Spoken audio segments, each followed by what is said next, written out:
अरे महाराज जी, यूपी में योगी जी है, दिल्ली में मोदी जी है, फिर भी गौ हत्या नहीं रुक रही है। India third largest beef exporter है। ये हम सब भारतीयों के लिए दुख की बात है। हम लोगों ने जिस जिसको माँ कहा है ना, उसकी बेकदरी कर दी। दूध सबको चाहिए पर गाय किसी को नहीं चाहिए। ये है सेल्फिश लोग। मैं, आप, हम सेल्फिश लोग हैं। देवकीनंदन ठाकुर जी स्पिरिचुअल लीडर, कथावाचक और सनातन धर्म के प्रचारक, जिनका मिशन है भक्ति और संस्कृति को प्रसारित करना और समाज को शांति और समृद्धि की ओर ले जाना। आजाद हुए में 75-76 साल हो गए और अभी तक हमारे मंदिरों का शोषण सरकारें कर रही हैं। और ऐसे ऐसे लोगों को आप उस प्रश्न में डाल रहे हो जिनका फेथ ही सनातनी नहीं है, उनका फेथ ही अलग है। मैं कहता हूँ ये देश धर्मनिरपेक्ष नहीं है। जहाँ संविधान के ऊपर भगवान श्री राम का दर्शन हो दरबार का, जहाँ मुद्रा पे लिखा रहता है सत्यमेव जयते, कोर्ट में जहाँ न्याय मिलता है वहाँ लिखा रहता है यत्र धर्मो ततो जया, जहाँ वक्फ बोर्ड बनता हो एक समुदाय को लेके, तो वो देश धर्मनिरपेक्ष कैसे होगा? महाराज जी, आजकल ना सोशल मीडिया का दौर है, तो बहुत रील कुछ वायरल हो जाती है। अभी एक बच्चे की रील वायरल हो रही है, दिखा ऐसा रहा है कि भक्ति कर रहा है पर माँ बाप सोशल मीडिया मैनेज कर रहे हैं। भक्ति सिर्फ वीडियो बनाने से नहीं आई। अब लोग वृंदावन जाते हैं, बिहारी जी दर्शन हो ना हो, पर वो रील्स जरूर बनेंगे। मैं ये कहूँगा कि परमात्मा इस समय इस संसार से अगर सबसे बड़ा दैत्य कोई खत्म करना है तो सोशल मीडिया। उस समय के नेताओं ने या तो वक्फ बोर्ड हटा दिया होता या सनातन बोर्ड बना दिया होता, और अगर उस समय सनातन बोर्ड बन गया होता तो आज मेरे ठाकुर जी को भोग में पशुओं की चर्बी नहीं खानी पड़ती।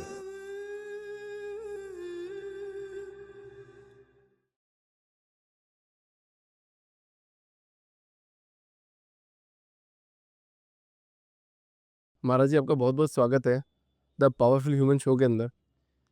पहले तो मैं एक बात करना चाहता हूँ कि बहुत रील में ऐसा वायरल करते हैं कि किसी के पाँव नहीं छूने चाहिए और आपको पता नहीं होता कि आप किसके पाँव छू रहे हो। बट हमारे सनातन धर्म में ऐसा सिखाया गया है कि मतलब बड़े को लोगों के पाँव छूने चाहिए। और मैं तो खासकर जैसे मेरे पापा मम्मी के पाँव छूता हूँ और सबके पाँव छूता हूँ बड़ों के।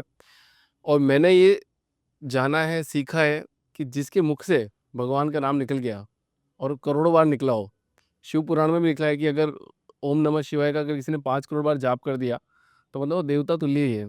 तो सबसे पहले तो मैं आपके पाँव अरे छूना मैं चाहूँगा। अब देखो बैठो, नहीं अब नहीं नहीं बैठो, नहीं नहीं पैर देखो आप, हुआ तो नहीं, अब बैठो बैठो बैठो मैं बैठो। आपके पाँव छूना चाहता हूँ। हाँ। मतलब मुझे इतनी खुशी हो रही है कि मैं आपसे मिल रहा हूँ। पता नहीं मैंने क्या पुण्य किए होंगे, किस जन्म में किए होंगे। तो आपका बहुत बहुत स्वागत है इस शो के अंदर। बहुत बहुत धन्यवाद। अभी मैं इस बात को एक बात बता के प्रारंभ करेंगे हम लोग कि प्रात काल उठ के रघुनाथा, मात पिता गुरु नावई माथा।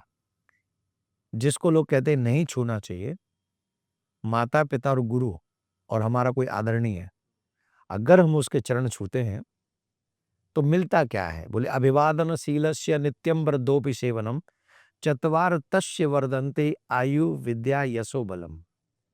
जो मनुष्य अपने से बड़ों का आदर करता है, प्रणाम करता है, चरण स्पर्श करता है, उनके चरणों में अपने मस्तिष्क को झुकाता है, उसे 4 चीजें मिलती हैं: आयु, विद्या, यश और बल।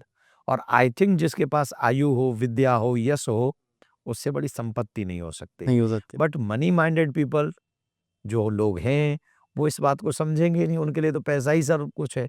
तो उससे बच के अपने शास्त्रों के अनुसार हमको बड़ों का आदर करना चाहिए। ये अलग बात है मैं पैर छुआता नहीं। हाँ, मैं पैर छुआता नहीं, लेकिन हाँ, माता-पिता, गुरु के चरण स्पर्श अवश्य करने चाहिए। तो महाराज जी ना, मैं इस पॉडकास्ट की शुरुआत आपने बहुत अच्छे तरीके से करी, बट मैं इसको ना इस तरह से लेके जाना चाहता हूँ कि आप एक छोटी-सी कहानी बता दो। आपने इतने सालों से बहुत कहानियाँ बताई है, जिससे जो लोग इस पॉडकास्ट को देखेंगे, अगर कुछ नहीं करने का मन हो रहा होगा, तो वो एकदम इतने प्रेरित हो जाएँगे उसको करने के लिए कि यार अब मेरे को ज़िंदगी में बहुत कुछ करना है।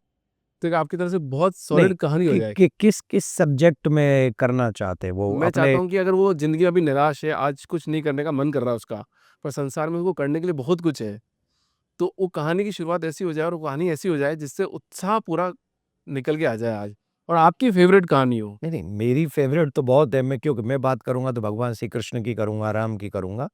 लेकिन मैं जितना जानता हूँ, आज के व्यक्ति के विषय में अगर हम बात करेंगे तो वो डिप्रेशन में बहुत जल्दी चला जाता है। हाँ। और डिप्रेशन में क्यों चला जाता है? क्योंकि उसमें अपना आत्मबल नहीं है।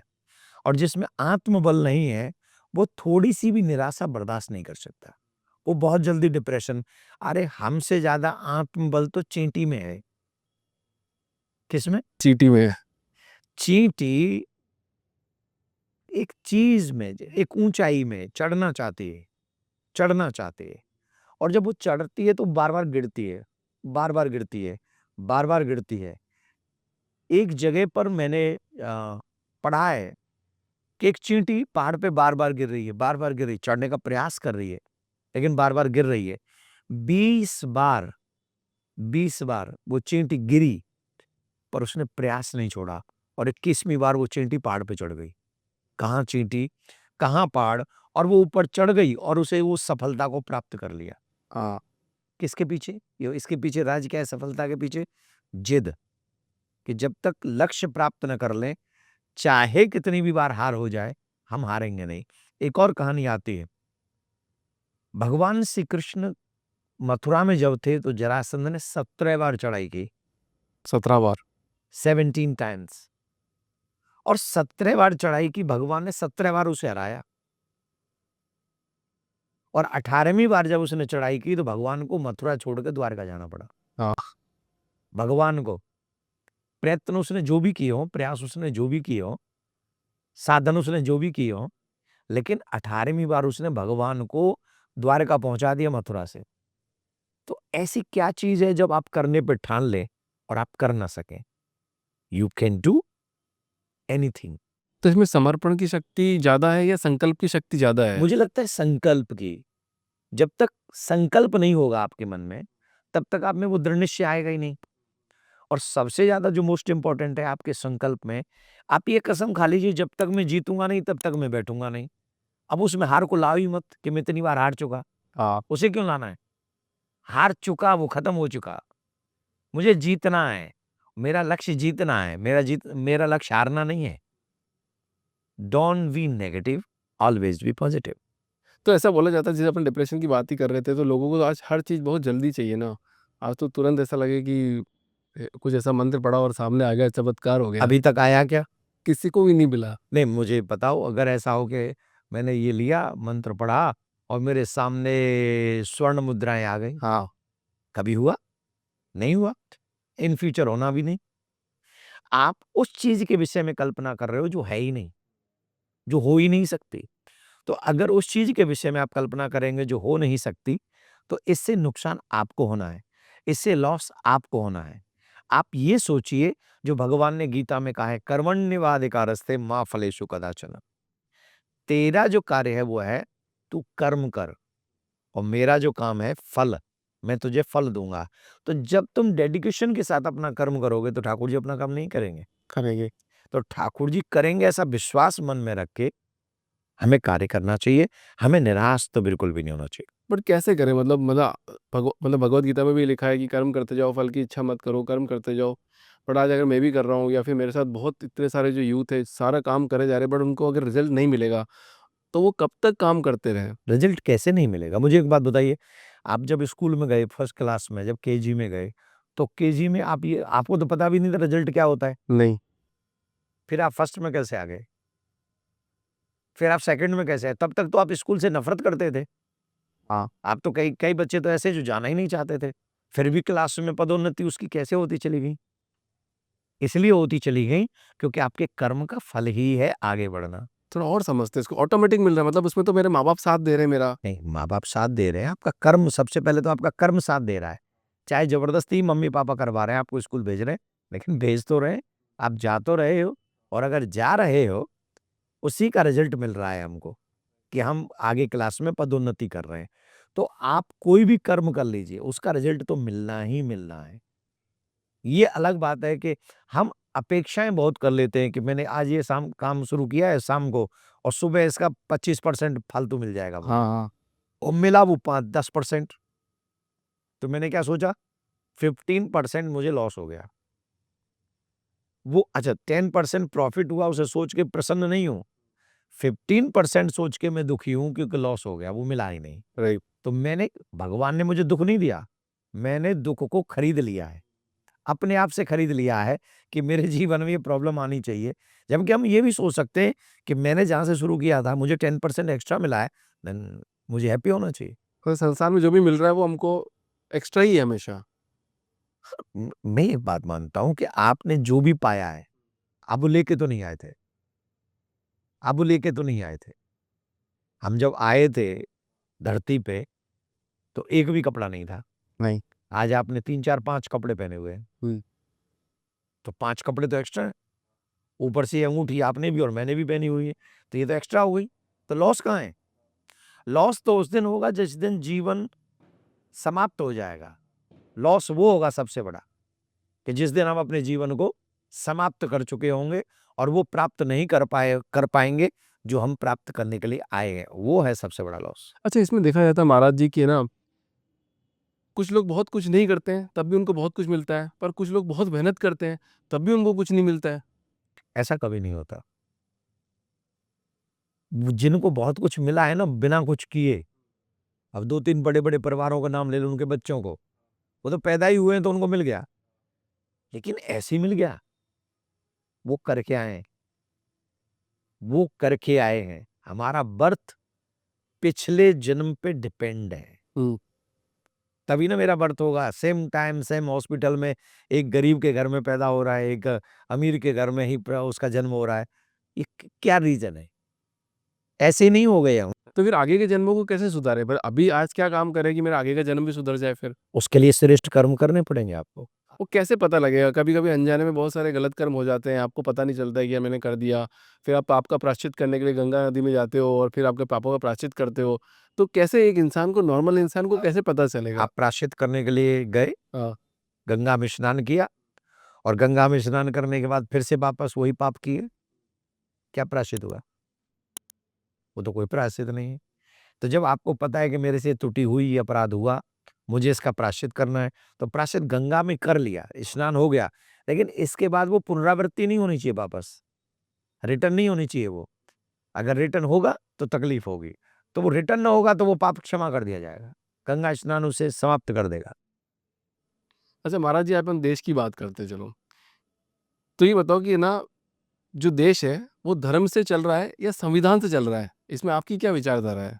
नहीं, देश तो चल रहा है संविधान से, लेकिन आप सच बताइए क्या ये देश धर्मनिरपेक्ष है? देखो, मैं ऑन कैमरा तो बोल नहीं सकता, बट अपन बात समझ सकते हैं कि है या नहीं है। क्यों नहीं बोल सकते? आपको डर क्यों? आप तो युवा हैं। मैं कहता हूं ये देश धर्मनिरपेक्ष नहीं है। हम्म। ये देश धर्म पक्ष देश है, जहां संविधान के ऊपर भगवान श्री राम का दर्शन हो दरबार का, जहां मुद्रा पे लिखा रहता है सत्यमेव जयते, जहां कोर्ट में जहां न्याय मिलता है वहां लिखा रहता है यत्र धर्मो ततो जया। तो आप इसको धर्मनिरपेक्ष कैसे कह सकते हैं? जहां वक्फ बोर्ड बनता हो एक समुदाय को लेके, वक्फ बोर्ड स्पेशल, कि ये एक स्पेशल समुदाय के लिए है, तो वो देश धर्मनिरपेक्ष कैसे हो गया? यहां तो धर्म का पक्ष लेके ही आगे बढ़ा गया है। और वैसे भी मैं एक बात कहूं कि जो मनुष्य धर्म के बिना जीवन जीता है ना, वो तो पशु तुल्य है। हम्म।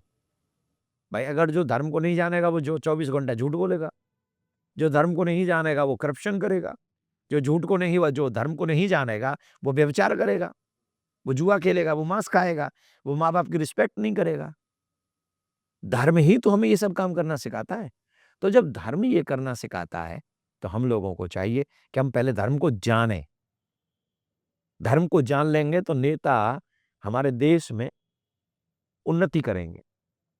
ये जो हम कहते हैं इतनी वो आई, क्या बोलते हैं, विधायक एमएलए एमपी की वो आती है ना, क्या बोलते हैं, राशियां आती हैं इन लोगों की 5 साल में, क्या बोलते हैं उसको, कुछ कहते हैं, और अभी नाम याद नहीं आ रहा स्पेशल उस चीज का, कि विधायक धनराशि, विधायक राशि, एमपी की राशि, वो विकास करने के लिए ये सारी चीजें आती बजट, फाइनेंस बजट बजट। आता है। हाँ। आता है। हाँ, आता है। अगर विधायक एमएलए एमपी जो है ईमानदार होंगे तो वो सारा बजट कहाँ लगेगा? हम्म। देश के विकास पर लगेगा। और देश का विकास हो गया कि नहीं धर्म को जानेंगे तो। और जो धर्म को नहीं जानेंगे वो क्या कहेंगे, इतना परसेंट मेरा है। अरे साहब ये तो वहां से आया ही ये सड़क बनवाने के लिए, बोले कुछ नहीं, इतना परसेंट मुझे दो, हम्म। उसके बाद विकास करो। ये धर्म है का धर्म है? अधर्मी है। तो ये अधर्म तब रुकेगा जब धर्म को जानेंगे, जब रामायण को जानेंगे, जब गीता को जानेंगे। अच्छा, धर्म क्या है? मतलब आपकी आपके आपके अंदर क्या, मतलब आप क्या परिभाषा देते हो धर्म की? धर्म बहुत विशाल है। धर्म की परिभाषा कोई सिर्फ शब्दों से नहीं हो सकती। धारयति इति धर्मः, जो श्रेष्ठ कर्मों को हम अपने जीवन में धारण करते हैं, वो धर्म है। पत्नी का धर्म अलग है, पति का धर्म अलग है, पुत्र का धर्म अलग है, पुत्री का धर्म अलग है, माँ-बाप का धर्म अलग है, सेवक का धर्म अलग है, स्वामी का धर्म अलग है, राजा का धर्म अलग है, प्रजा का धर्म अलग है, जज का धर्म अलग है, वकील का धर्म अलग है, अपराधी का धर्म अलग है, अपराधी का भी धर्म है। तो ऐसे तो राजनेता भी बोल देगा कि मेरा भी एक धर्म है, मेरा भी 10% का धर्म है। नहीं, वो धर्म नहीं, वो तो अधर्म है। 10% को उसका अधर्म है। धर्म तो वो है जो उसको सैलरी मिल रही है। नहीं समझे? धर्म तो वो है जो उसको सैलरी मिल रही है। और प्रजा का भी धर्म है कि बिना कुछ लिए वोट करो अच्छे व्यक्ति को, ये प्रजा का धर्म है। लेकिन प्रजा कहे कि पहले 5 बोतल हमें पिलाओ तब हम तुमको वोट देंगे। जो कि आजकल हो रहा है। बिल्कुल हो रहा है। हो कि नहीं रहा है? कि पहले 5 बोतल पिलाओ, पहले ये करवाओ, पहले ये क्या है? ये भी अधर्म है। तो इस अधर्म के साथ जब हम किसी को चुनेंगे, तो वो भी अधर्म ही करेगा। और वो अधर्म करेगा तो वो अधर्म देश पे भारी पड़ेगा। तो इसलिए धर्म क्या है, ये हमें धार्मिक ग्रंथों से पता चलता है, चाहे वो रामायण हो, चाहे वो गीता हो, चाहे वो वेद हों, पुराण हों, उनसे हमको पता चलता है। तो वो बहुत ज़रूरी है, वो करना चाहिए। तो सारे धर्म, मतलब सारे सारे पुराण पढ़ना ज़रूरी है, सब कुछ पढ़ना ज़रूरी है? कुछ नहीं, गीता पढ़ लो, रामायण पढ़ लो, आपको वो सारी चीज़ें। मैं आज के बच्चों को अगर कोई मेरे से सलाह माँगे, सजेशन माँगे, तो मैं उन्हें सजेस्ट करूँगा कि तुम पहले रामायण पढ़ो। ओके। पूरी रामायण कम से कम 5-7 बार पढ़ो। तो पूरी रामायण तुम जहाँ होगे ना, तुम्हें सब समझ में आ जाएगा।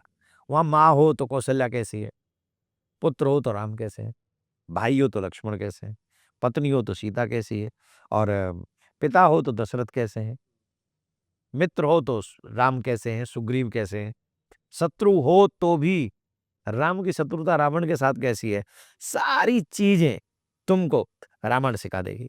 बड़ा बॉलीवुड मूवी का तो बहुत बड़ा रोल है, मतलब पूरे इंडिया के अंदर।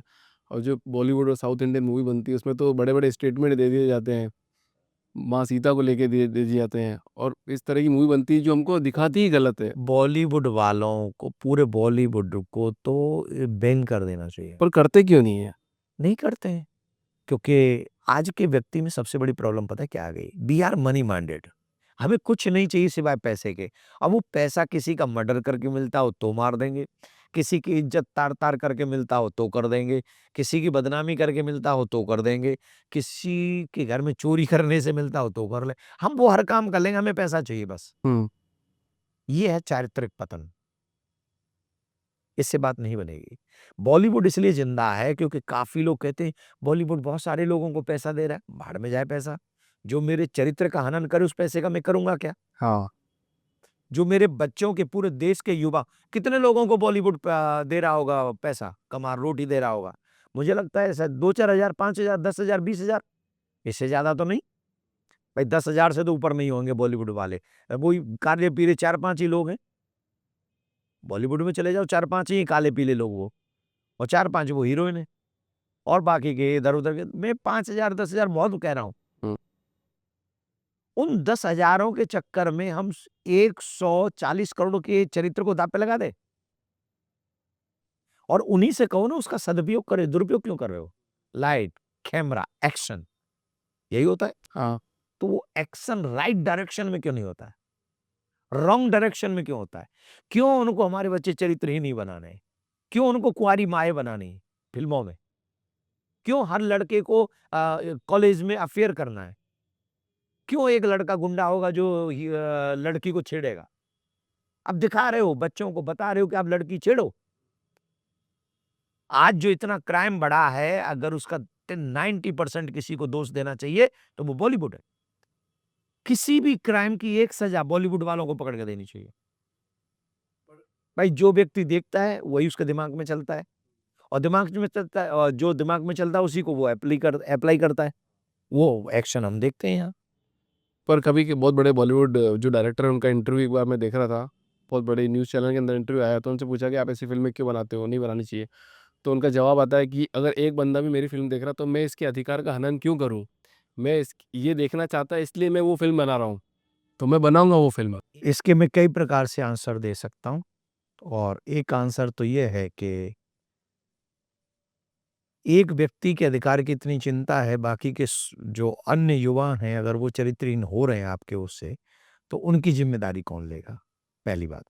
दूसरी बात, मेरा मन कर रहा है कि मैं आपके घर को छीन लूं, ये मेरा मन है, तो क्या आप इसको जायज मानेंगे?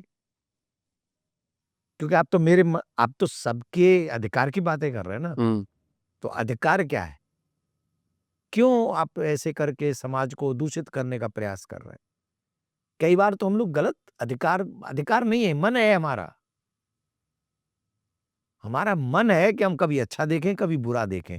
लेकिन कई चीजें मन की हमेशा हम पूरी नहीं करेंगे। हमारे शास्त्र कहते हैं अच्छी चीज जब मन अच्छा करे तो उसे फॉलो अप करो, और जब बुरा करे तो उसे रोक दो। तो आप होते कौन है कि उस बुरे एक व्यक्ति के बुरे मन की बुरी इच्छा को पूरी करने वाले आप कौन है? उसकी और बुरी फीलिंग आ गई, आपके घर के लिए आ गई तो, आप ही के लिए आ गई तो, क्या उसके उस अधिकार की रक्षा आप कर पाएंगे? मैं कहना नहीं चाह रहा हूं, अगर आप समझदार हैं तो कुछ समझ लें। भाई किसी व्यक्ति के मन की चीजें और आ गई आप ही के घर के लिए, आप ही के लिए, परिवार के लिए, फिर इज इट गुड? नहीं। तो हमारे मन में तो कुछ भी आएगा, पर अच्छा आए जो समाज के लिए अच्छा हो, देश के लिए अच्छा हो, परिवार के लिए अच्छा हो, वो काम हमको करना चाहिए। ऐसा नहीं कि मेरे मन में कुछ भी आ गया, मेरा मन आ गया मैं किसी को थप्पड़ मार दूं, तो वो ठीक नहीं है ना। वो तो बिल्कुल सही बात रही भी नहीं है। मतलब वो तो ऐसा होता नहीं कि मतलब कोई। मन में तो कुछ भी आ सकता है ना भाई साहब, अब कुछ भी आ जाएगा तो उससे क्या मतलब है? अच्छी चीजें आए तो उनका प्रयोग करना चाहिए। अच्छा, महाराज जी एक बात करते हैं कि ना, नास्तिक आदमी स्पिरिचुअल हो सकता है, लेकिन नास्तिक आदमी रिलीजियस नहीं हो सकता। नहीं, स्पिरिचुअल कैसे होगा नास्तिक आदमी? उसको आध्यात्म चाहिए। कैसे? कैसे अध्यात्म? क्यों, मैं एक बहुत बड़े साइंटिस्ट का पॉडकास्ट कर रहा था, तो मैंने उनसे पूछा भगवान क्या है, तो उन्होंने भगवान को एक एटम के रूप में उन्होंने बता दिया कि एक ऐसा एटम है जिसके थ्रू ऐसा सब कुछ हुआ है। अब वो है नास्तिक, पर उन्होंने बोला कि हाँ, ऐसा कुछ ऐसी कोई शक्ति है जिससे मैं आध्यात्म के तो थ्रू वो उसको देख नास्तिक सकता। नहीं हुआ ना, वो आस्तिक हो गया। वो नास्तिक हुआ ही नहीं, वो आस्तिक हो गया। आस्तिक कैसे हो गया? वो निर्गुण निराकार को मान रहा है। नहीं समझे? उसकी आस्था सगुण साकार में नहीं है, लेकिन उसकी आस्था निर्गुण में है। मीन्स ये अनुभव कर रहा है कि कोई तो है जो मुझे भी संचालित कर रहा है, जो समाज को संचालित कर रहा है, देश को, प्रकृति को, सृष्टि को संचालित कर रहा है। तो हमारे शास्त्रों में तो उसको कहा गया है वो निर्गुण ब्रह्म है, वो निराकार ब्रह्म है। हम्म। तो आप वेद पढ़िए तो सही, आप शास्त्र पढ़िए तो सही, आप पुराण पढ़िए तो सही, वहां निर्गुण भी है और सगुण भी है। भाई जब मैं मानता हूं कि वो सगुण है, तो मेरे लिए वो सगुण है। आप मानते हो कि मैं नहीं मानता कि उसका कोई आकार है, पर है तो सही कोई अदृश्य शक्ति, तो वो अदृश्य शक्ति का ही नाम निर्गुण ब्रह्म है। अच्छा, विज्ञान की और अध्यात्म की जो लड़ाई है इतने सालों से चल रही है कि अध्यात्म बोलता है भगवान है और विज्ञान बोलता है भगवान नहीं है, जो कि आप बोल रहे हो कि अगर अध्यात्म पढ़ोगे, आप पुराण पढ़ोगे, तो उसमें ऐसा निकल के आता है निर्गुण जो है ब्रह्म है। तो ये लड़ाई आखिर खत्म होगी नहीं, कब? साइंस कैसे डिनाई करेगा? साइंस कैसे डिनाई करेगा कि वो ब्रह्म नहीं है, ईश्वर नहीं है? जहां जहां तक हमारा साइंस पहुंचा है, अभी जितना पहुंचा है, अभी साइंस कहां तक पहुंचा है? चंद्रमा तक, राइट? इससे ऊपर तो नहीं पहुंचा। तो चंद्रमा के ऊपर भी कोई है, ये साइंस मानता है। तो उसके ऊपर निर्माण साइंस ने तो नहीं किया होगा, तो किसने किया है? किसी ने तो किया होगा। कौन है वो? हम तो कोई भगवान का नाम साइंटिस्ट देते। तो नहीं है भाई, मैं और आप तो भगवान मानते हैं, लेकिन किसी साइंटिस्ट ने तो वहां बादल खड़े नहीं किए, वहां ब्रह्मलोक तैयार नहीं किया, सत्यलोक तैयार नहीं किया, यमपुरी तैयार नहीं की, चंद्रलोक तैयार, चंद्रलोक तक तो तुम पहुंच गए, लेकिन सूर्य, तारामंडल, फिर गुरु ग्रह, औ- और ऊपर चले जाओ, तो वो आपका डेवलपमेंट नहीं है, वो उस ईश्वर का डेवलपमेंट है जिसे मैं डिनाई कर रहा हूं। आप उसकी जगह पे पहुंचे, आप अपनी जगह पे नहीं पहुंचे। चंद्रमा पे भी अगर आप पहुंचे हैं, जिन संसाधनों से पहुंचे वो भी परमात्मा के ही संसाधन है। बिना जल, वायु, आकाश, पृथ्वी और अग्नि, इनके बिना आप क्या डेवलपमेंट करोगे बताओ? कुछ भी नहीं कर सकते आई गेस। ये पांचों उसी ने बनाए हैं। क्षित जल पावक गगन सबीरा, ये पांचों उसी के हैं। तो जब पांचों उसके हैं तो तुमने क्या कर लिया? उसी की चीजों को लेके आपने उल्टा सीधा कुछ करके या मीन्स कुछ अच्छा करके आपने मैं डिनाई नहीं कर रहा हूँ साइंटिस्ट को या साइंस को, मैं रिस्पेक्ट करता हूँ। मैं आज हमारे साइंटिस्टों ने हमारे देश का बहुत नाम रोशन किया है। लेकिन इसका मतलब सिर्फ इतना ही नहीं है कि आप साइंटिस्ट हो तो ईश्वर को डिनाई कर दोगे। उस ईश्वर की प्रकृति से ही आपने कुछ डेवलपमेंट की है। Don't forget this thing. अच्छा, आपने एक पॉडकास्ट में कहा था धर्म सबसे ऊपर है, तो मेरे को एक ऐसा लगता है कि मान लो अगर जितने भी वॉर हो रहे हैं, जो भी लड़ाई हो रही है, खून खराबा हो रहे हैं या फिर वोट बैंक की राजनीति हो रही है, वो सब धर्म को लेके सबसे ज़्यादा हो रही है। और जितने भी अगर नास्तिक लोग हैं, तो वो तो खून खराबा करते नहीं है क्योंकि धर्म की उनकी लड़ाई होगी नहीं। तो अगर सब लोग नास्तिक बन जाए कि भैया हम कुछ नहीं मानते हैं, तो ये जो धर्म का खून खराबा जो हो रहा है, वो तो कंप्लीट बंद हो जाएगा ना। देखिए, ये कौन कह रहा है खून खराबा धर्म के नाम पे हो रहा है? मैं और आप दोनों धर्म को मानते हैं, तो हमने कौन सा खून खराबा कर लिया? और कौन से देश की प्रजा खून खराबा कर रही है? जितने भी ये परमाणु बम चल रहे हैं या चलाने की तैयारी में है या जो व्यवस्थाएं बनी हुई है, वो तो अपनी अपनी इज्जत बढ़ाने के लिए हो रहा है, अपनी जमीन बढ़ाने के लिए हो रहा है, अपने स्वाभिमान को बचाने के लिए हो रहा है। वहाँ कौन सा धर्म कह रहा है कि मैं इस धर्म का हूं इसलिए मैं तुमको मार डालूंगा? और जिनको आप धर्म कह रहे हैं, क्या वो धर्म हैं भी? धर्म कहते किसको हैं? क्या वो लोग जानते भी हैं? हमारे यहाँ तो धर्म कहते हैं परोपकाराय पुण्याय पापाय परपीड़नम। परोपकार करना ही सबसे बड़ा धर्म है। क्या ये बात वो जानते हैं? नहीं यार। है? तो जब जानते नहीं है तो वो कैसे कह रहे हैं धर्म के नाम पे लड़ाई होती है? ये जो लैक ऑफ नॉलेज है ना, ये भी हमें खाई में गिरा देती है। तो लैक ऑफ नॉलेज नहीं होनी चाहिए धर्म के विषय में। हमारा धर्म कभी नहीं सिखाता कि तुम किसी को मारो। हमारा धर्म सिखाता है दूसरों की सहायता करो। तो मेरा इतना स्वीट सा धर्म है वो कहाँ, और भारत कहाँ लड़ता है? किससे लड़ रहा है भारत? अमेरिका के पाकिस्तान के इतनी दुष्टता सह रहे हैं हम लोग, पर फिर भी हम कहते हैं चलो शांति से रह लो, शांति से। तो हम लोग तो सहनशील लोग हैं। अच्छा, आप बार-बार बोल रहे हो हिंदू को जगाना पड़ेगा, जगाना पड़ेगा।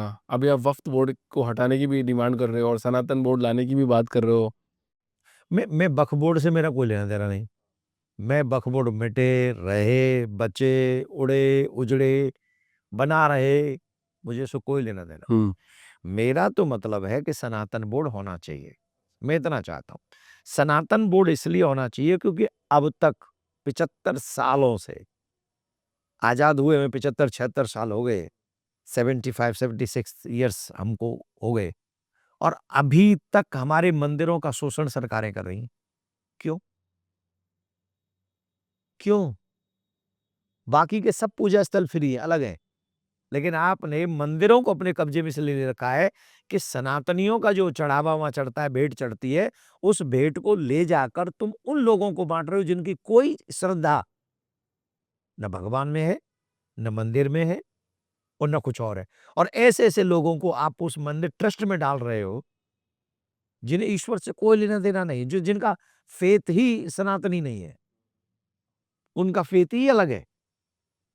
ऐसे व्यक्ति को आप प्रेसिडेंट बना रहे हो। क्यों? और वो क्या जानता है कि भगवान को क्या भोग लगना चाहिए और क्या नहीं लगना चाहिए? कौन से मंत्र, क्या क्या व्यवस्था जानता है वो? और वो तो जानबूझ के बिगाड़ेगा जो बिगाड़ा। भाई जिसका ईश्वर में निष्ठा ही नहीं है, तभी ना मेरे ईश्वर को पशुओं की चर्बी का भोग लगा। हाँ, बालाजी वाले मंदिर में इतना बड़ा केस आया, तब भी हिंदू कुछ बोले ही क्यों नहीं? तो नहीं, इसीलिए नहीं बोला ना, क्योंकि हम लोगों को तो कहा गया धर्म के नाम पे लड़ना नहीं, खड़े नहीं होना, आवाज नहीं उठानी। पेट की बात करो, परमात्मा की बात मत करो इस देश में। ये चीजें गलत है ना। इसलिए हम कह रहे हैं कि सनातन बोर्ड का निर्माण होना चाहिए और सनातन बोर्ड चाहिए। अच्छा, अब वो जो प्रसाद में चर्बी मिलाने वाला मामला आया, अब चलो कहीं आग लगी तो थोड़ा बहुत धुआँ, मतलब जहाँ धुआँ है वहाँ पे आग तो लगी ही होगी, कुछ तो वही होगा वहाँ पे। तो अब इतने लोगों का धर्म भ्रष्ट हो गया होगा अनजाने में, जिन्होंने जो नॉनवेज की बात भी नहीं करते पर उन्होंने खा लिया। हम्म। तो उनका धर्म तो अब खराब हो गया, भ्रष्ट हो गया। नहीं, भ्रष्ट किया गया। उन्होंने नहीं किया जिन्होंने खा लिया, उन्होंने तो प्रसाद ग्रहण किया है। धर्म भ्रष्ट किसी ने किया है। जिसने धर्म भ्रष्ट किया उसको क्या सजा मिली? कोई सजा नहीं मिल रही ना हमारे देश में। नहीं, मिलना चाहिए। इसीलिए ये हम जब सनातन बोर्ड बनाएंगे उसमें रूल रखेंगे, ये जो हमारी रामायण जलाएगा, जो हमारे वेदों की निंदा करेगा, जो हमारे ईश्वर की निंदा करेगा, जो हमारे भगवान का अपमान करेगा और ऐसे हमारे धर्म को जबरदस्ती नष्ट करने का प्रयास करेगा, ऐसे लोगों का केस हमारे सनातन बोर्ड के कोर्ट में चलेगा और उन्हें सजा हमारे धर्माचार्य देंगे शास्त्रों के अनुसार। तो आप ये चाहते हो कि वो सरकार के नियंत्रण से बाहर हो पूरा? सरकार के नियंत्रण से बाहर हो, सनातन बोर्ड की अपनी व्यवस्थाएं हो और ये हमारे धर्माचार्य शंकराचार्य चलाएंगे। हमें सरकार नहीं चाहिए हमारे मंदिर में। अच्छा, तो इसमें अब इतने सारे महाराज हैं, तो पहले तो जो लोग हैं, जो इंडिया के जो लोग हैं, वो कैसे कैसे पता करें कि कोई अच्छा महाराज है? आपने किसी फ्रॉड महाराज से बातचीत हुई आपकी? आपको लगता है कि यार ये बंदा फ्रॉड है? आप इन सब बातों को करके हमें क्या मिलेगा या समाज को क्या मिलेगा? हम लोग कहते हैं महाराज फ्रॉड है, कभी नहीं पूछते मौलवी फ्रॉड है। हम क्यों नहीं पूछते ये फ्रॉड, मौलवी भी फ्रॉड हो सकता है?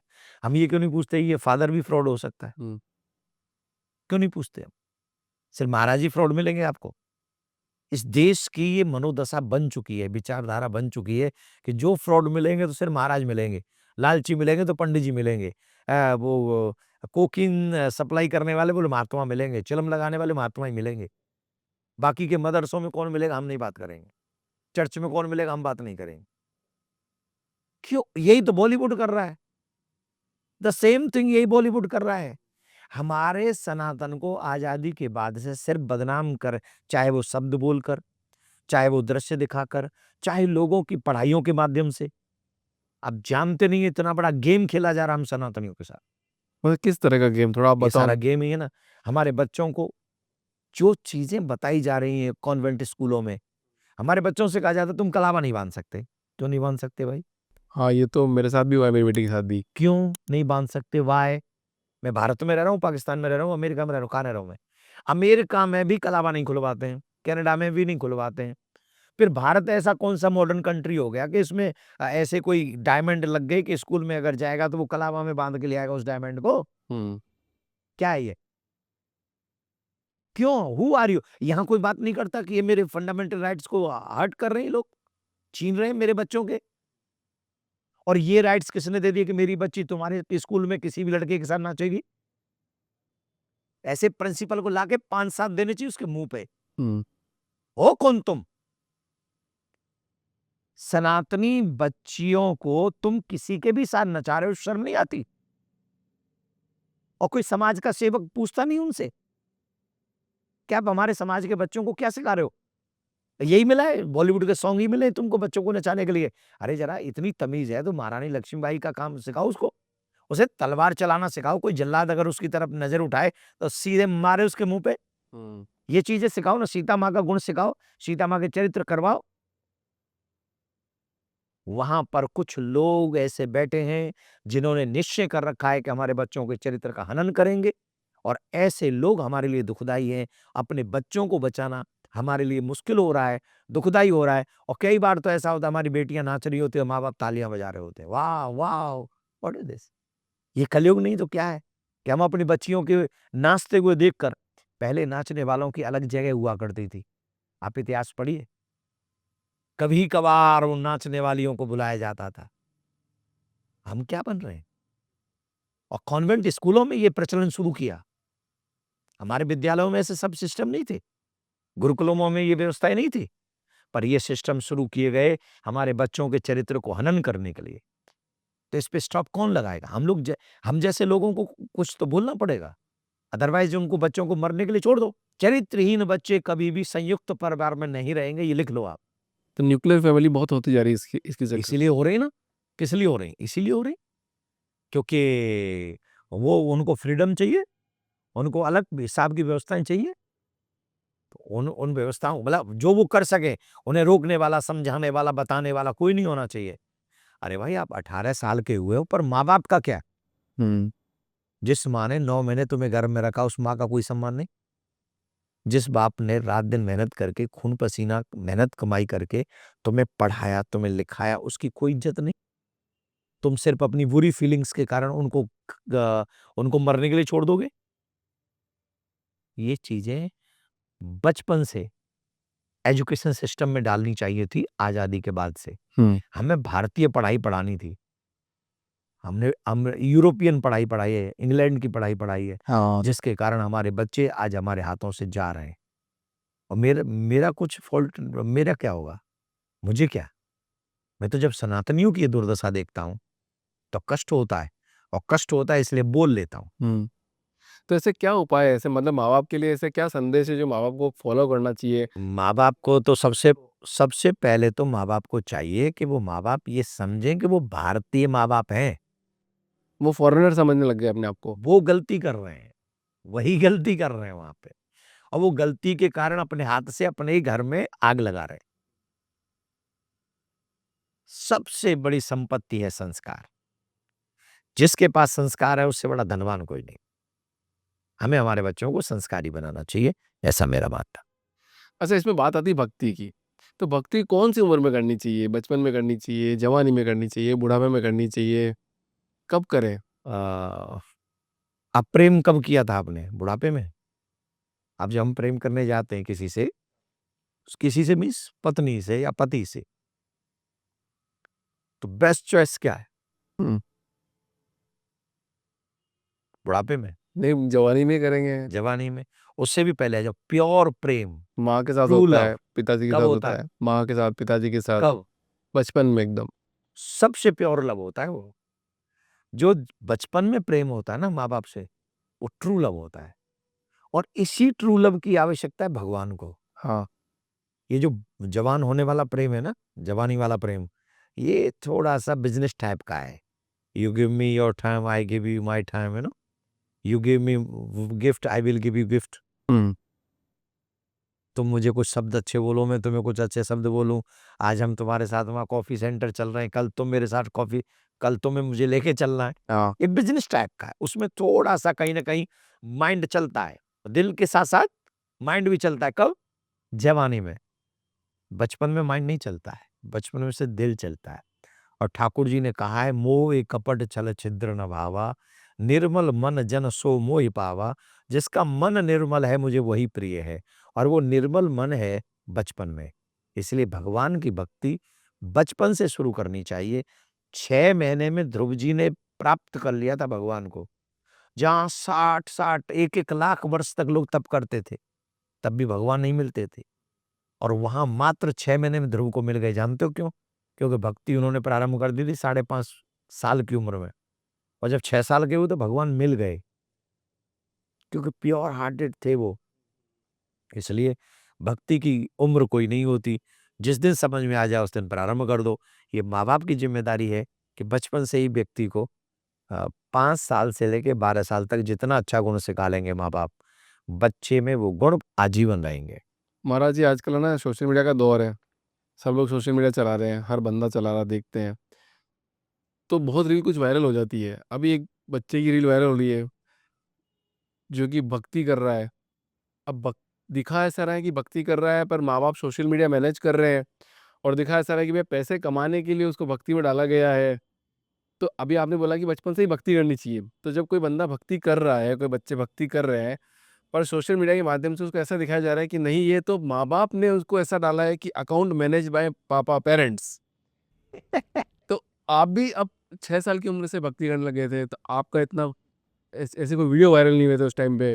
उस समय वीडियो थे ही नहीं भैया, मोबाइल नहीं थे, कैमरा नहीं था, वीडियो नहीं था, वो सिस्टम नहीं। पर आजकल क्या चल रहा है ये, मतलब क्यों कर रहे हैं? ये मुझे मैं कई बार बोल चुका हूँ और मुझसे बुलवा लेते हैं आप लोग और कई लोग समझते हैं मैं किसी के अगेंस्ट हूँ। Seriously I am not against to anyone, किसी के अगेंस्ट नहीं हूँ मैं। पर सच ये है कि भक्ति सिर्फ वीडियो बनाने से नहीं आई, भक्ति सिर्फ रील बनाने से नहीं आएगी। एक तो सब्जेक्ट है कि मैं काम कर रहा हूँ, भक्ति नहीं कर रहा हूँ, दैट इज़ अ डिफरेंट। और एक है कि मैं भक्ति कर रहा हूँ, तो भक्ति कर रहा हूँ तो वहाँ रील, कैमरा, वीडियो, नथिंग। अभी जैसे अपन बात कर रहे अब हैं। मैं क्या कर रहा हूँ? मैं धर्म का काम कर रहा हूँ, मैं भक्ति नहीं कर रहा हूँ। मैं जब भक्ति करूँगा, वो एक डिफरेंट टाइप है। लेकिन जब मैं कथा करूँगा, जब मैं कहीं जाके प्रवचन करूँगा, तो मैं क्या कर रहा हूँ? धर्म का प्रचार कर रहा हूँ। और वो भी वो कर रहा हूँ, जो नैतिक हो, अनैतिक ना हो। मतलब मैं धर्म में कुछ और नहीं डालना चाहूंगा, जो इसलिए नहीं वो डालूंगा कि मैं वायरल हो जाऊं, वायरल होने वाली कंटेंट में नहीं डालूंगा। अभी नहीं, 28 साल हो गए हमको कथा कहते कहते, 28 साल से हम कथा कर रहे हैं, और 28 साल में वायरल होने के लिए कुछ नहीं कर रहे हैं। धर्म में लोग जुड़े, हम लोगों को जोड़ सके, हमारे बच्चों को हम कुछ बता सके, उसके लिए हम ये कार्य करते हैं। तो एक तो ये, दूसरा कि तुम छोटे-छोटे बच्चों को हम लाके इसमें इन्वॉल्व करके सिर्फ इसलिए क्योंकि हम चाहते हैं कि वो वायरल हो जाएँ, तो अपना एक, लेकिन वो फिर ज़्यादा दिन टिकेंगे नहीं। पर आपको लगता है गलत हो रहा है सब? मैं कैसे कह दूँ कि गलत हो रहा है कि सही हो रहा है? पर ये कह रहा हूँ कि सिर्फ वीडियो के लिए वो मत करो। आपको, आपके बच्चे को अगर भक्ति करनी है, आपको करानी है, ऑफ कोर्स करनी चाहिए, बचपन से ही करनी चाहिए, लेकिन सिर्फ वीडियो लाइक्स के लिए नहीं, रील्स के लिए नहीं। उसे रियल लाइफ में अप्लाई करो फिर। थोड़ा-थोड़ा सिखाओगे तो सीखता चला जाएगा, और हो सकता है एक दिन भगवान का बन जाए। हाँ। तो उसको सिर्फ और सिर्फ वीडियोज़ के लिए नहीं करना चाहिए, किसी को भी नहीं, मुझे भी नहीं। पर ऐसा देखा जाता है कि मतलब ये कंप्लीटली पूरे धर्म को अलग तरीके से प्रिटेंड दिखा रहे अरे हैं। जब से यूट्यूब और रील्स और ये सोशल मीडिया आ गया, तब से अलग-अलग, अब लोग वृंदावन जाते हैं, बिहारी जी दर्शन हो ना हो, पर वो रील्स ज़रूर बनेंगे। ये वाला काम नहीं होना चाहिए, नहीं। मतलब हर जगह पे आपको फ़ोन उठा के खड़े नहीं हो जाना कि भगवान नहीं, लाओ आओ नहीं, सेल्फी नो, लेते हैं नो, एक। नो। अभी तो कथा पंडाल में लोग हम लोगों के पास में आते हैं, व्यासपीठ की कदर नहीं कर रहे हैं लोग। इससे इतना दुःख होता है हमको कि जिस व्यासपीठ पे आप गए हो आशीर्वाद लेने, वहाँ भी कई लोग कहते हैं सेल्फी ले ले महाराज। अरे भाई, स्थान छोड़ दो, बकस दो। ये जिस स्थान पे आप आए हो वहाँ थोड़ा श्रद्धा रखो, लेकिन वो नहीं हो रहा है, क्योंकि ऐसी परमिशन लोगों ने दे दी है। तो अब सबसे वो एक्सपेक्टेशन है कि हम सब जगह जाके फोटो खींचेंगे। मना कर दो तो आज के युग में जल्दी बुरा मान जाते हैं। सही बात बता दो तो बुरा मान जाते हैं। पर प्यार से एक बात सीखनी चाहिए, selfie is not most important, हुँ। कथा इज़ इम्पोर्टेंट, सत्संग इज़ इम्पोर्टेंट। तो हमें उसमें से लर्न करना है। प्लस अगर फोटो लेना भी है, देन आफ्टर कथा एंड आफ्टर व्यासपीठ, यू कैन टेक इट। कई लोग वहीं खींचना शुरू कर देते, और मना कर नहीं सकते क्योंकि हमारे भी सामने 500 कैमरे लगे हुए, पता नहीं कौन-सा कैमरे में एक भी एक्शन आ गया तो उसे भी वायरल कर देंगे लोग। और छोटी सी क्लिप निकाल लेते हैं। हाँ, अब आप समझाने जा रहे हो तो वो कह देंगे देखो व्यासपीठ की मर्यादा खंडित कर दी। हाँ। तो कई ऐसी चीज़ें होती। तो अभी अपन छोटे बच्चों की बात कर ले चलो, पर अभी जो बहुत, मैं नाम नहीं लेना चाहूँगा किसी का, पूकी बाबा जिनको बोलते हैं, ये कौन है? मैं अब उनका नहीं नाम जान नहीं लूँगा, जो बहुत ज़्यादा वायरल हो रहे हैं, और शायद ऐसा लगता है कि लोग ये बोल रहे हैं कि उन्होंने यूट्यूब की एल्गोरिदम क्रैक कर ली है, कि जहाँ वीडियो खोलो उन्हीं का वीडियो आता है। ये हमें नहीं पता। हम ऐसे लोगों के, मतलब मुझे पता भी नहीं आप किसके बारे में पूछ रहे हैं, और मैं बोलना भी नहीं चाहूँगा, मैं सनातनियों के ऊपर कुछ बोलना नहीं चाहता। ये अपनी-अपनी थ्योरी है, अपने-अपने थॉट्स हैं, अपनी-अपनी ड्रीम्स हैं, अपने-अपने लक्ष्य हैं। हम लोगों के, मेरे लक्ष्य शायद अलग हैं, आपके लक्ष्य अलग हैं, इनके लक्ष्य अलग हैं। तो जिसका जो लक्ष्य होगा वो उस पे काम तो करेगा। आपको क्या लगता है, ये मतलब सोशल मीडिया के थ्रू जो विचारधारा है, जो कथावाचकों की विचारधारा है, वो तो बहुत जल्दी बाहर आ सकती है ना? लेकिन वो उससे पहुँची है, और लोगों तक पहुँचेगी। वो लोगों ने पहुँचाई ही है। भाई मैं जिस समय कथा करने आया था, उस समय सोशल मीडिया उतना प्रभावी नहीं था। नहीं था। मेरे समय में जब मैं कहूँगा कि जब हमने प्रारंभ किया तब आस्था चैनल, हम पे आस्था चैनल था, तो उस समय आस्था पे हम लोगों को करोड़ों-करोड़ों लोग देख रहे थे। आज भी करोड़ों-करोड़ों लोग जुड़े हुए हैं, लेकिन अब थॉट्स चेंज हुए। अब लोग सोशल मीडिया पे भी लोग देख रहे हैं। तो अभी तो हमने एक वीडियो डालते हैं तो कई बार इतनी जल्दी चली जाती है लोगों तक, समझ में नहीं आता। लेकिन ये सब होने के बाद एक चीज़ कहेंगे, कोई भी चीज़ वायरल हो या कुछ भी हो, जोक, मीम्स, व्यास के ऊपर वो नहीं बनने चाहिए। मैं ये चाहता हूँ कि, ये मेरे चाहने से भी कुछ नहीं होगा, मेरे जैसे लाखों करोड़ों लोग हैं, उससे कोई फ़र्क नहीं पड़ रहा। पर ये है कि अगर हम कथा करते हैं, तो हमारी वो चीज़ वायरल होनी चाहिए, वो चीज़ समाज तक जानी चाहिए, जिसे देखकर लोग मर्यादा का पालन करें और लोगों को अच्छा लगे, और लोग सीखें कि नहीं, ऐसा करना चाहिए। तब धर्म का प्रचार है। अदरवाइज़ कई चीज़ें ऐसे अलग-अलग से नाम लोग डाल देंगे, फिर अलग-अलग चीज़ें हो जाएँगी, वो फिर हर्ट करती हैं। और आजकल और लोग उससे लॉस होता है धर्म का। पर आजकल लोग अच्छी चीज़ क्यों नहीं चाहते हैं? मतलब क्या दिक्कत है लोगों को? मतलब कोई कंट्रोवर्सी हो जाए, आप कुछ बोल दो, मैं कुछ बोल दूँ, आपको अभी 2 बात कर लें हम लोग। तो ऐसी वायरल हो जाएगी कि अरे देखो एक पॉडकास्टर ने महाराज को क्या बोल दिया, महाराज ने एक पॉडकास्टर को क्योंकि क्या हम बोल दिया। लोगों के नेगेटिव थॉट्स बन चुके हैं ना, हमें नेगेटिव चीज़ ही सुननी है। आप कितने भी श्लोक सुना लो, कितने भी धर्म के पथ की बातें बता लो, कितने भी ठाकुर जी से मिलने वाली बातें बता लो, उसे लोग कम सुनेंगे। और नेगेटिव चीज़ सुना लो, कोई नेगेटिव, एक बात बोल दो नेगेटिव, और फिर देखो, एक दिन में इतने लोग देख लेंगे, एक दिन नहीं, 1 घंटे में इतने लोग देख लेंगे कि हम लोग सोच नहीं सकते कि इतने लोग कैसे देख गए।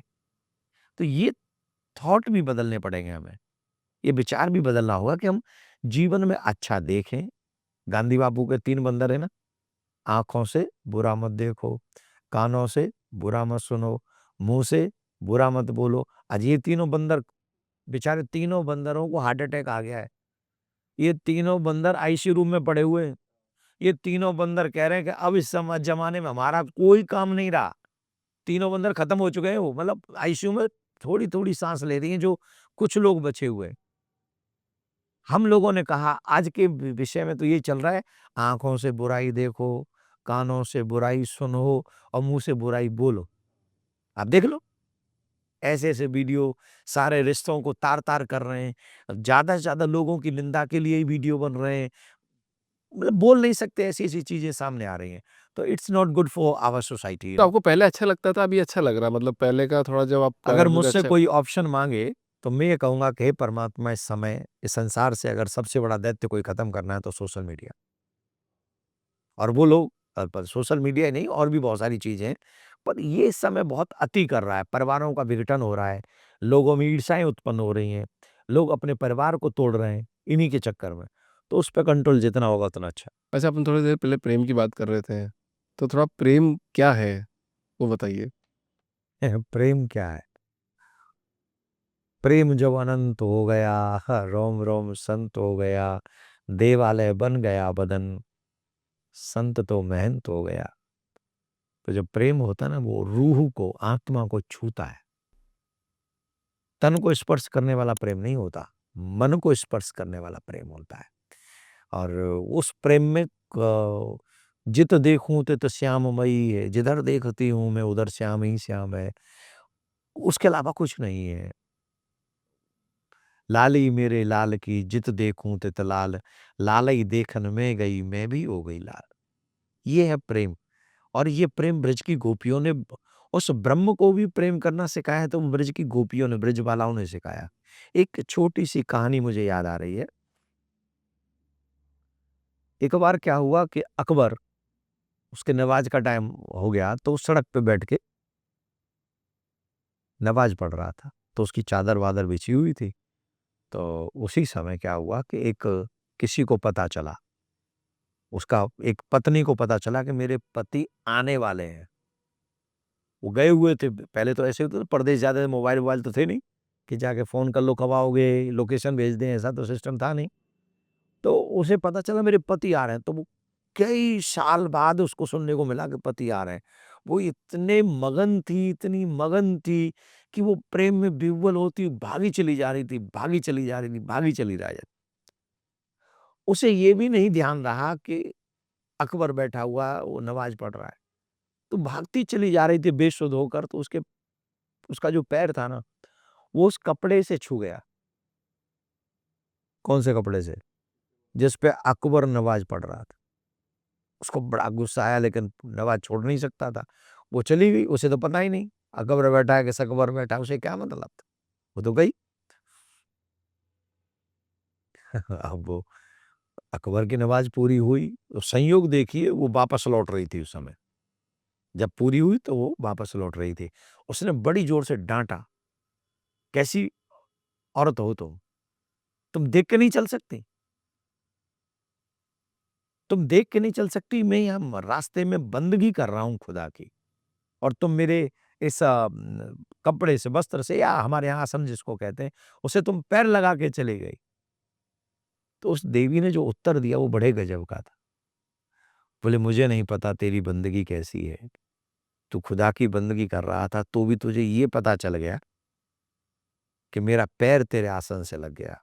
मैं अपने प्रीतम की प्रेम में इतनी बेसुध थी कि मुझे ये भी नहीं पता कि अकबर बैठा हुआ है रास्ते में।" तो प्रेम की दशा वो है, इसे प्रेम कहते हैं।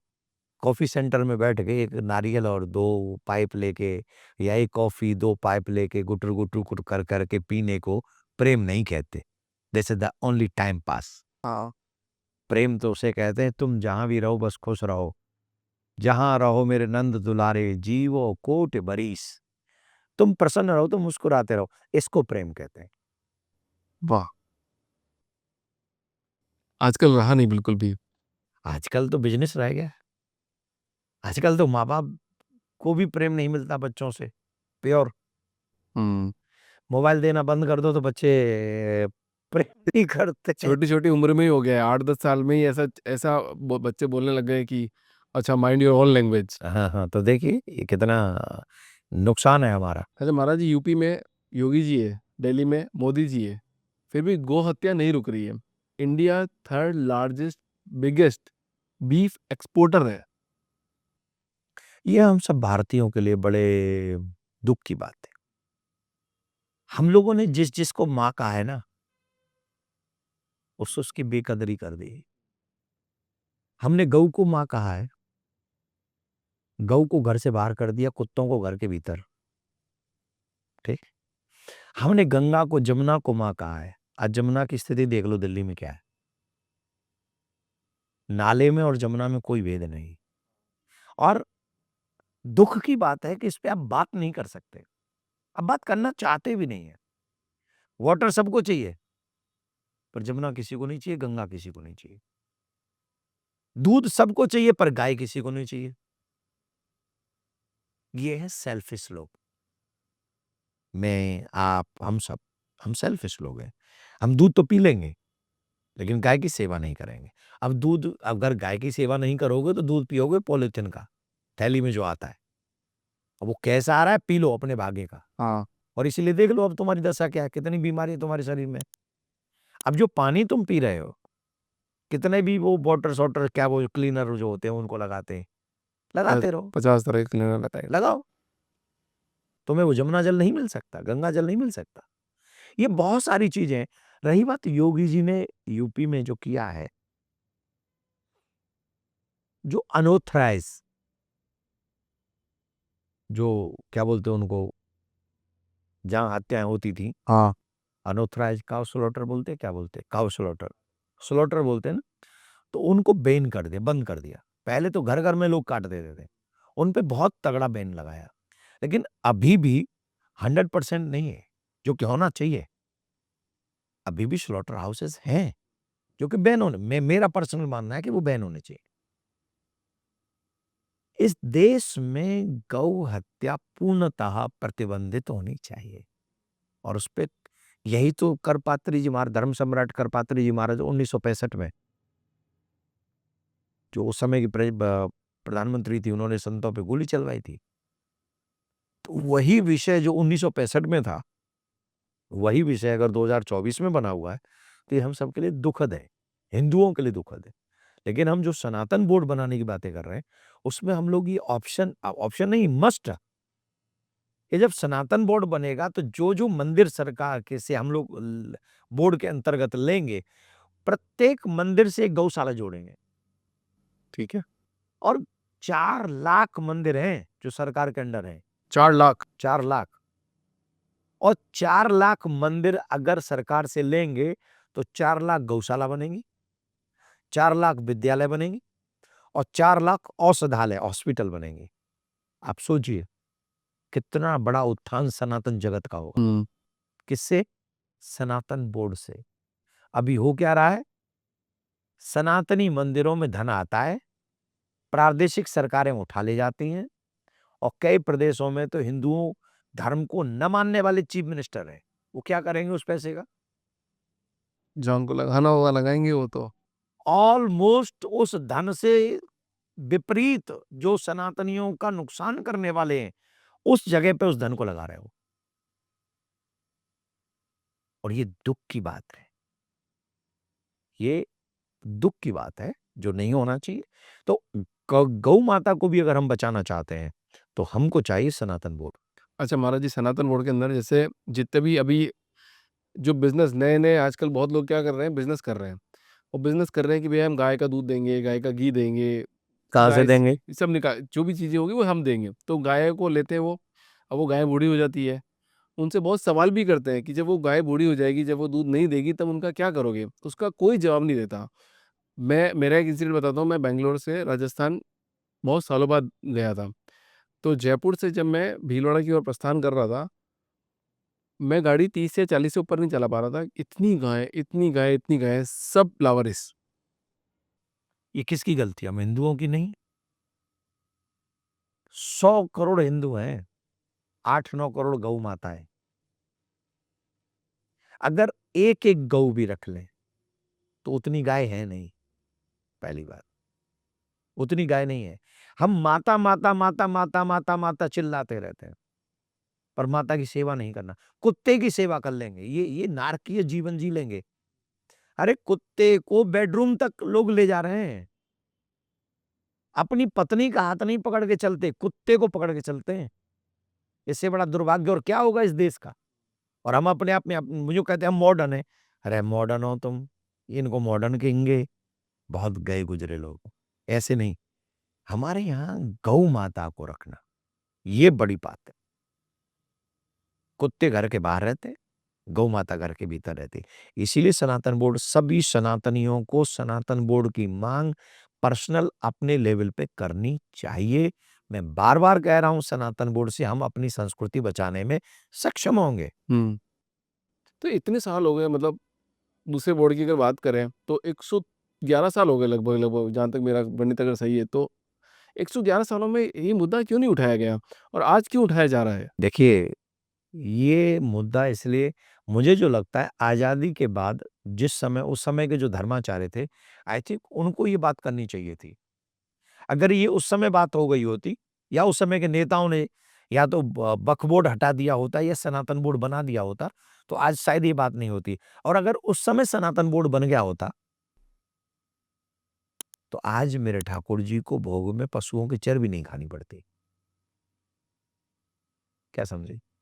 जो पशुओं की चर्बी भोग तक पहुंच गई, ये उसका दुष्परिणाम है कि उस समय नहीं बना सनातन बोर्ड। और इसीलिए इस सनातन बोर्ड को बनाने के लिए ही, इस अपराध को भुलाने के लिए, इस अपराध आगे ये अपराध न हो, अगर ये तिरुपति बालाजी वाला एक्सीडेंट हमको पता न चलता, तो आज भी हम सनातन बोर्ड की बात नहीं करते। हमको तो ये लगता है कि एक्सीडेंट के कारण हमारे मन में विचार आया कि नहीं, हमें अब सनातन बोर्ड चाहिए और मंदिर सरकारों से मुक्त चाहिए। ये पर्टिकुलर इंसिडेंट के बाद ही सारा हुआ? इसके बाद मुझे ये बात आया मन में कि नहीं, हमें सनातन बोर्ड चाहिए। फिर उसके बाद शंकराचार्य भगवान से बात हुई, अनेकानेक संतों से बात हुई। जिन संतों ने इसमें सहमति दी, उन संतों को बुलाया गया और धर्म संसद की गई और सभी संत, इवन अब तो घर-घर, गाँव-गाँव तक ये बात पहुँच गई है कि सनातन बोर्ड बनना चाहिए। आज़ादी के बाद अब तक सनातन बोर्ड क्यों नहीं है? ये बात घर-घर तक पहुँची। और जो थोड़ा भी धर्म के प्रति सचेत है, वो दिल से चाहता है कि सनातन बोर्ड बनना चाहिए। तो लोगों के कहने से बनेगा कि सरकार के कहने पे बनेगा ये? नहीं, हम लोग मांग करेंगे, सरकार बनाएगी। जब प्रावधान किए जा सकते हैं वक्फ बोर्ड के लिए, कानून बनाए जा सकते हैं वक्फ बोर्ड के लिए, तो सनातनों की तो संख्या ज़्यादा है। हमारे लिए ये कानून नहीं बन सकता। हमने तो आज तक पर्सनल कोई चीज़ माँगी नहीं। सनातनी धर्माचार्यों ने क्या माँगा है जो भारत की अब तक की सरकारों ने कुछ दिया हो सनातनी धर्माचार्यों को? बताओ। मुझे भी आज नहीं, कुछ नहीं माँगा, शायद कोई देखा नहीं हम मैंने लोगों पढ़ा ने है कभी कभी। माँगा नहीं, जो माँगा वो हमें मिला नहीं। हमने माँगा है गौ हत्या बंद हो, वो अभी तक नहीं मिला। राम मंदिर माँगा था, वो मिल गया। अभी कृष्ण मंदिर माँग रहे हैं, वो नहीं मिल रहा है। वो मिल जाएगा, आगे मिलेगा, उसकी भी आशा है। लेकिन पहली बार शायद इतने बड़े धर्माचार्य इतने बड़े मंच पे पहुंचकर इतनी बड़ी मांग है, ये छोटी मांग नहीं है। अगर इसको इसके विराट रूप में जाएंगे तो आपको पता चलेगा पूरा सनातन बोर्ड में छिपा है। अगर इसकी मांग की गहराई को आप लोग समझ लें या नेता लोग समझ लें या जनमानस समझ लें, पूरा सनातन बोर्ड में छिपा है। हम बचा सकेंगे अपने बच्चों को, हम बचा सकेंगे अपनी गौ माता को, हम बचा सकेंगे वैदिक नीति को, हम बचा सकेंगे पौराणिक परंपराओं को, हम बचा सकेंगे भगवान की पवित्रता, शुद्धता और अपने व्यवहार को, इसी सनातन बोर्ड से। आप एक बात करते हो महाराज जी कि हिंदुओं के 2-4 बच्चे होने चाहिए, पर आजकल एक बहुत बड़ी प्रथा चल रही नहीं, जिसको बोलते हैं dink couple, dual income with no kids.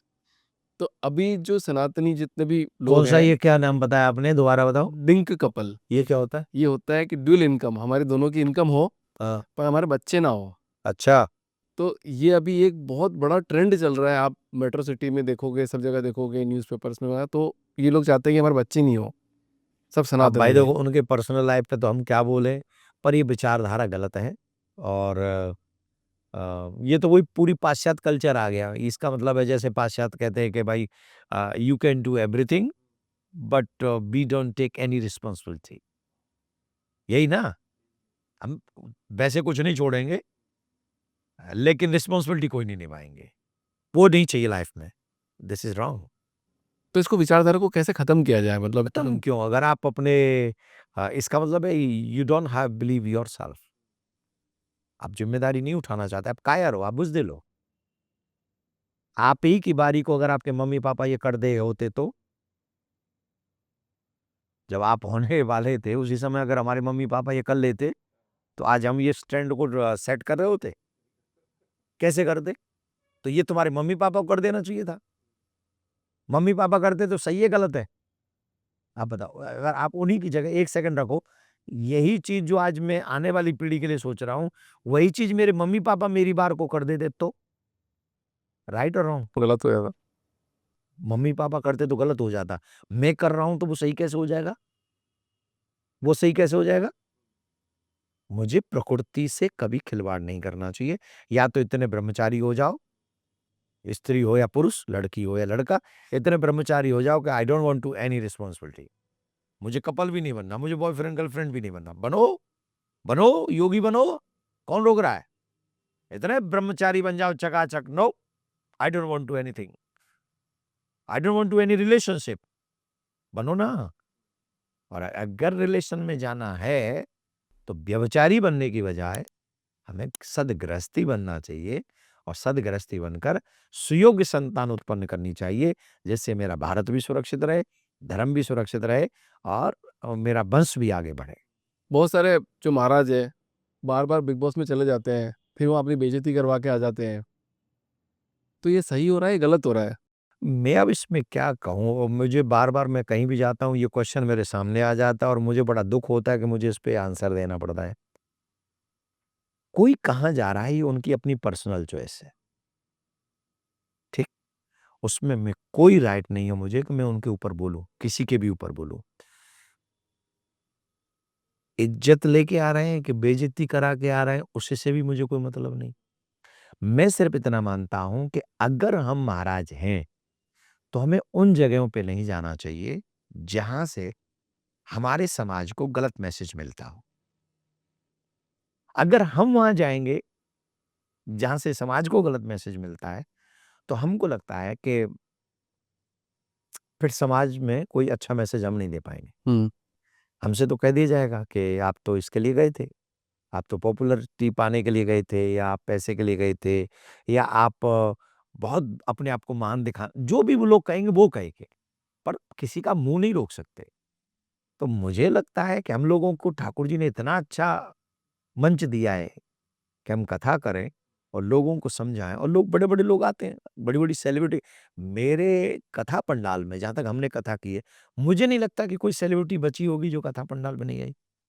Means Bollywood में भी अगर कहूँ तो हेमा मालिनी जी हमारे यहाँ आती हैं, बड़ा नाम है। गोविंदा हमारे यहाँ आए हुए हैं, बहुत पहले आए हुए हैं। और भी ऐसे कितने नाम हैं, बड़ी-बड़ी सेलिब्रिटी आई हुई हैं, तो मैं क्यों जाऊँ किसी के यहाँ? जब ठाकुर जी मेरे और यहाँ जब जब वो लोग यहाँ आएँगे तो 1-2 अच्छी बात सीखेंगे। क्या समझे? 1-2 अच्छी बात सीखेंगे। मैं वहाँ जाऊँगा तो एक आध गंदा दृश्य देख लूँगा मैं। भाई मैं वहाँ गया, किसी को नाचते हुए देखूँगा, किसी को गाते हुए देखूँगा, किसी को क्या-क्या क्या बोलूँ मैं? तो क्यों जाऊँ मैं ऐसी जगह पे? मैं ऐसी जगह पे जाऊँगा ना जहाँ से मैं अपना अच्छा मैसेज दे सकूँ। तो उन लोगों की स्वतंत्रता है, वो चाहे जहाँ जाएँ, मैं किसी के ऊपर कोई कमेंट नहीं कर रहा। लेकिन मुझसे अगर कोई पूछेगा, तो मैं सिर्फ़ ऐसी जगह जाऊँगा जहाँ से मुझे ठाकुर जी की लीला और गायन और कुछ समाज में अच्छे मैसेज देने को मिले। बट न्यूज़ भी तो आप बहुत ब्रॉडकास्ट होती है कि भैया न्यूज़ से आप बहुत लाखों लोगों तक पहुंच सकते हो, अपनी बात कर सकते हो, न्यूज़ वाले आपको बुलाए हैं बहुत सारे, या फिर बिग बॉस वाले आपको बुलाए हैं वापस किसको? आपको?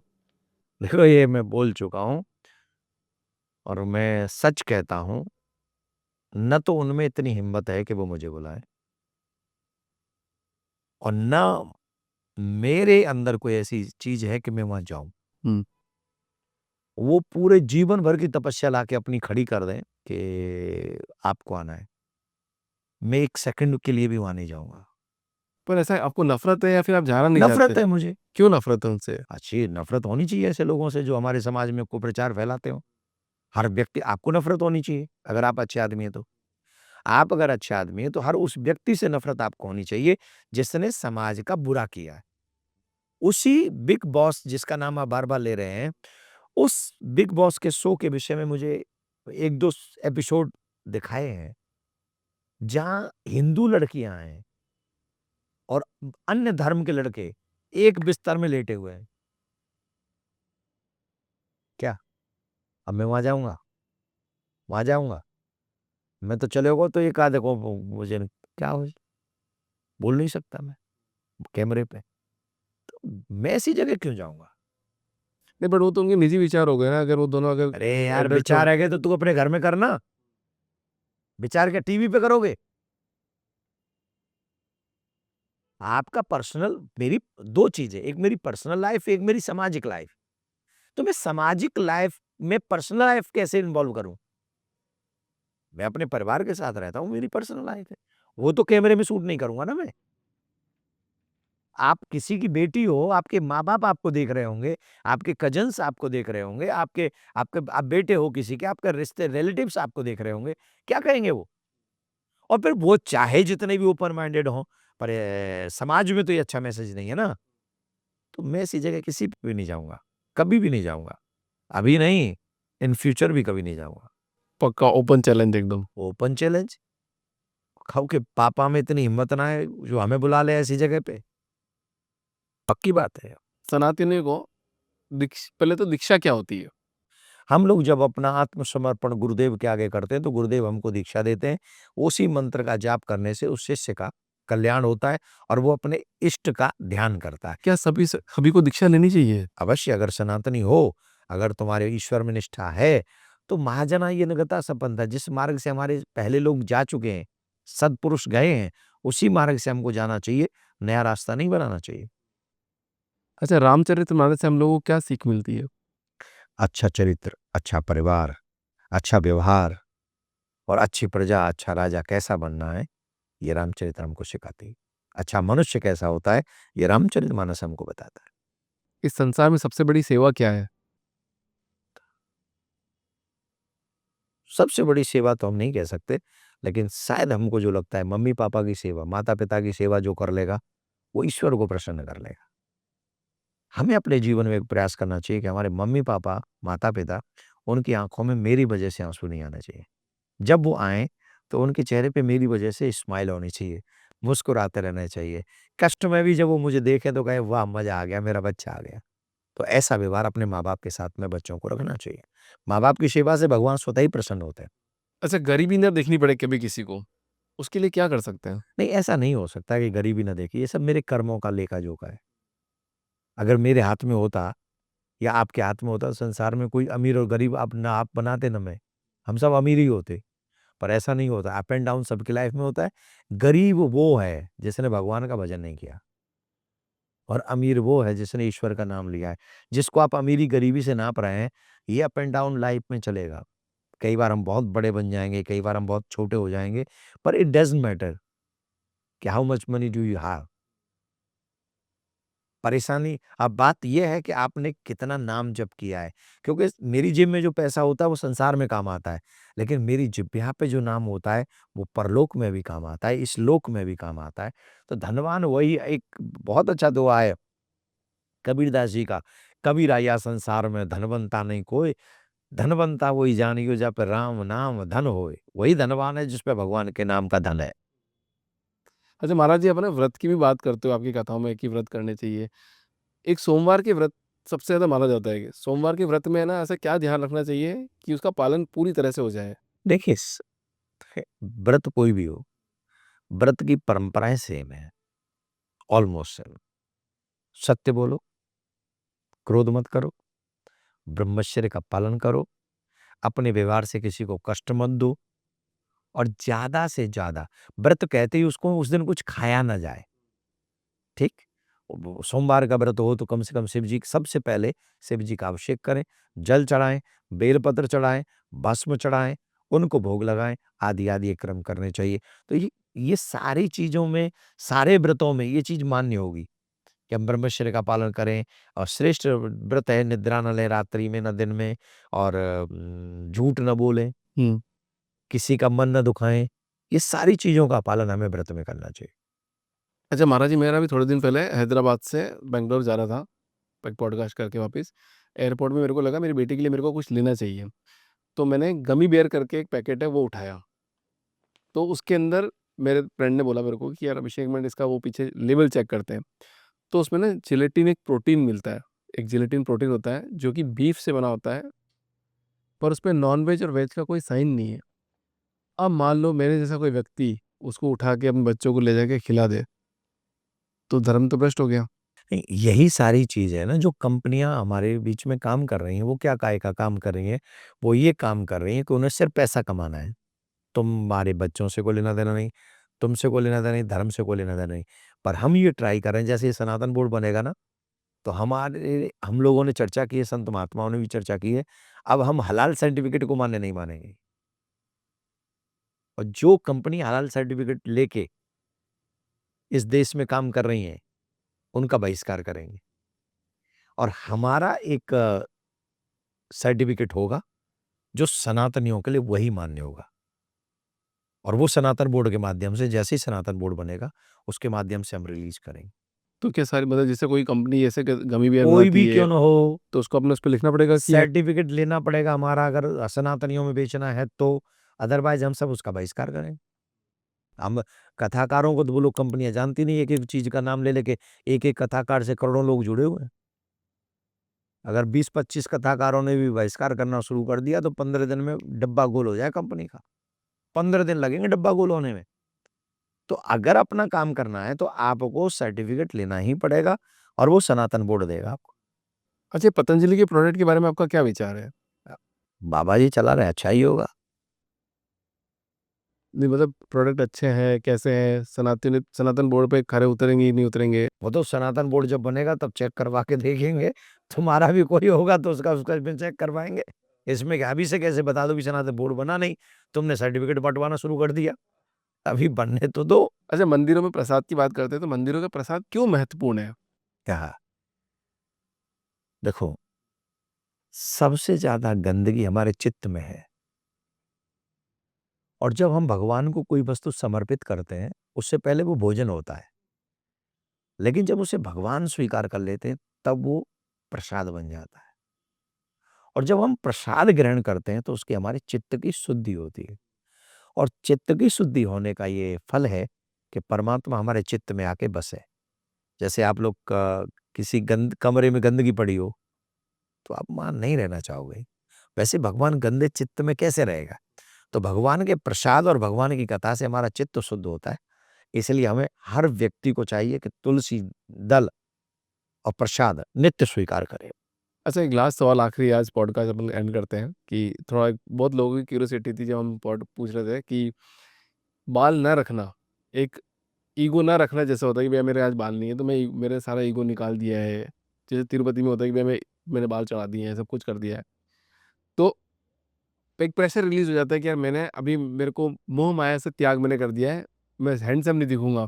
पर जितने भी महाराज हैं सबके बाल बड़े होते हैं, ऐसा क्यों? इसका मतलब उनमें ईगो ज्यादा है। ये आज के जेनजियो का सवाल है जो मैं उनकी तरफ से प्रस्तुत कर रहा हूँ। ऐसा कुछ भी नहीं है कि आप इसको कैसे भी कह लो। अब इसको ऐसे तो नहीं कह सकते हैं कि बाल लंबे हैं तो ईगो बहुत ज्यादा है, या बाल बिल्कुल भी नहीं। तो जो गंजे होते हैं उनका क्या होता होगा? और मैं ईगो नहीं है, ऐसा बोला जा सकता। जो गंजे हैं, उनमें ईगो नहीं है? अरे जाके दो चारों से मिलो यार, बड़े खतरनाक होते हैं कई गंजे तो। ऐसा नहीं है। बाल ये स्वभाव होता है एक, मैं ये समर्पण है कि चलो हम अपना बाल दे रहे हैं, ईगो समाप्त करें, एक साधना हो सकती है। ऐसा नहीं जिसके परमात्मा ने तो सबके बाल दिए ही हैं सर पे, और ठाकुर जी तो स्वयं बाल रखते हैं, केस रखते हैं। राम जी के लंबे लंबे केश हैं, कन्हैया जी के लंबे लंबे केश हैं। तो यहाँ ईगो और केस से कोई लेना देना नहीं है, मेरी नज़र में तो नहीं है। मेरी दृष्टि में तो अगर कोई इस भाव से केस कटवाता है कि मुझे ईगो हटाना है, that is a good thing, अच्छी बात है। लेकिन बाल लंबे होने से ईगो लंबा होता है, ये नहीं, ऐसा नहीं मानना है। चलो महाराज जी, आपका बहुत बहुत धन्यवाद, आपने मेरे को टाइम दिया। अभिषेक व्यास जी, आपका बहुत-बहुत धन्यवाद कि आपने इतनी दूर से चल के आप आए और ये प्रयास किया। आई होप कि मैं भगवान से, प्रिया कांजू से प्रार्थना करता हूँ कि आप डे बाय डे उन्नति करते जाएँ और अपने जीवन में, अपनी लाइफ में आप आगे बढ़ते जाएँ। बहुत-बहुत शुभकामनाएँ, मंगल कामनाएँ। राधे-राधे। एक लास्ट में शेयर करता हूँ, जो अभी अपने साथ इंसिडेंट हो गया कि हमारी लाइटें चली गई थी, तो मेरे प्रेमानंद जी महाराज जी जो है, उनका मेरे श्लोक है, ओम कृष्णाय ओम वासुदेवाय। नहीं है उसमें, गलत है। हाँ, इसमें ये कहा गया है, कृष्णाय वासुदेवाय हरे परमात्मने प्रणत क्लेश नाशाय गोविंदाय नमो नमः। तो जब हम इस मंत्र का जाप करते हैं तो बड़े से बड़े क्लेश, द्वंद्व, संकट सच्चे मन से पुकारने पर नष्ट हो जाते हैं, इसमें कोई संशय नहीं। और ये आज प्रूव हुआ है, लाइव प्रूव हुआ है सर। ठाकुर मंत्र ही ऐसा है। Radhe Radhe. Good luck. Thank you.